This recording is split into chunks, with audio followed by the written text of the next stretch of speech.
A little more than a century ago, as seen from the Earth, a star exploded near the center of the Milky Way galaxy. Astronomers think that this object represents one of the last stars to undergo a supernova explosion in our galaxy. Today, the object is known as G1.9+0.3. In addition to its relative timeliness, G1.9+0.3 is also of interest to astronomers because it belongs to a special subset of supernovas called Type 1As. These are important supernovas because astronomers think they explode with a consistent brightness, which allows them to be used as cosmic distance markers.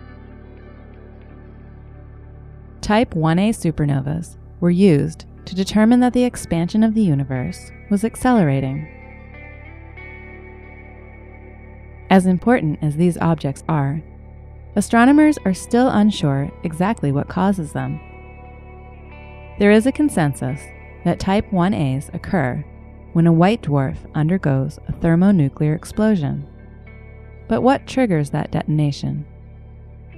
The two main candidates are either the accumulation of material on a white dwarf's surface from a companion star, or the merger of two white dwarfs.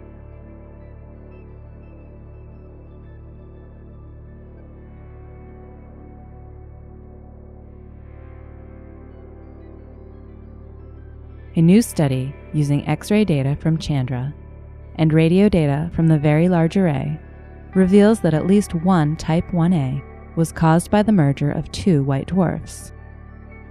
This supernova left behind the remnant called G1.9+0.3.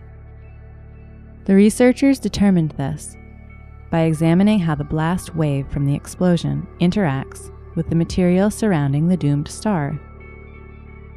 Clues from this interaction led them to conclude that a white dwarf merger was responsible for this particular stellar explosion. While this doesn't mean that all Type 1A supernovas are caused by white dwarf mergers, it does imply that at least some of them are. It's important to determine exactly what the trigger mechanism or mechanisms for Type 1As are, since that could affect how they are used in the critical measurements of vast distances across the universe.